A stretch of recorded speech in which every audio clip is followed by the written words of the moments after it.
Good morning. Welcome to Letting Go in 2019. I'll be reading from this book, The Language of Letting Go by Melody Beattie, copyright 1990. Today we're talking about living with families for March 10th. And if you haven't done so, remember to set your clocks an hour ahead. So it is actually 7:21 a.m. here where I am, Central Time. I was 46 years old before I finally admitted to myself and someone else that my grandfather always managed to make me feel guilty, angry, and controlled. Anonymous. We may love and care about our family very much. Family members may love and care about us. But interacting with some members may be a real trigger to our codependency, sometimes to a deep abyss of shame, rage, anger, guilt, and helplessness. It can be difficult to achieve detachment on an emotional level with certain family members. It can be difficult to separate their issues from ours. It can be difficult to own our power. Difficult, but not impossible. The first step is awareness and acceptance, simple acknowledgement without guilt of our feelings and thoughts. We do not have to blame our family members. We do not have to blame or shame ourselves. Acceptance is the goal. Acceptance and freedom to choose what we want and need to do to take care of ourselves with that person.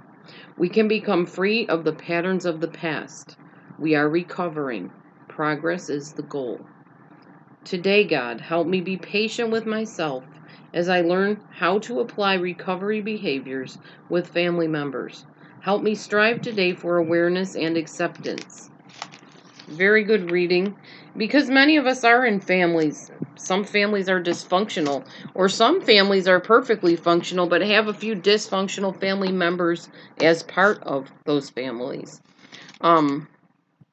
As I read this today, I'm thinking of a few people in my family, um, several that have passed away, but one in particular that still definitely is very much alive, that can be very dysfunctional at times with the things that this person says and the way they behave and some of the choices they've made in their life. The point is, when you meet somebody that is dysfunctional, or you have somebody in your family that's dysfunctional, not to think that it's your job to fix them or rescue them. You can't.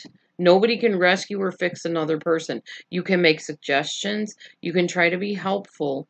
You can urge them to get help. But in the long run, it's up to that individual to make those choices that will better their life.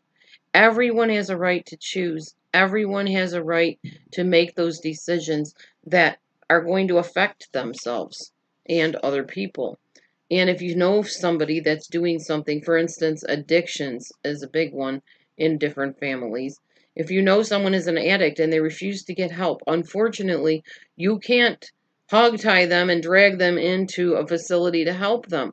Years ago, I can remember when you'd see movies of people being put in straitjackets and taken in and involuntarily committed against their will. I rarely ever see or hear of that happening anymore unless someone is like a literal danger to other people. And even then, they might put them in cuffs or might just escort them in some way, but you don't usually see them wrapping you in a, white suit with a bunch of straps on it. That's just not the case anymore. However, these people can be so dysfunctional that you feel like you're the one wrapped up in the white suit with the straps on it and they're holding the straps closed. Don't get into those situations with people. Help where you can. Don't feel obligated to try to make everything okay in somebody's life when they aren't ready for that choice.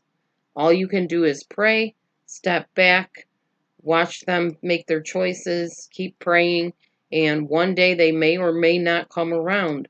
But either way, by you getting too involved in something that's not your business to get involved in, nor your responsibility, that's draining you and it's fueling codependency in you, and that's not healthy. So do what you can, where you can, when you can, for whom you can, and let the rest go through prayer, meditation, and stepping back and allowing other people to fall sometimes, to make those choices. Stand, sink, or swim. We all have to make that choice, but you can never make it for another person.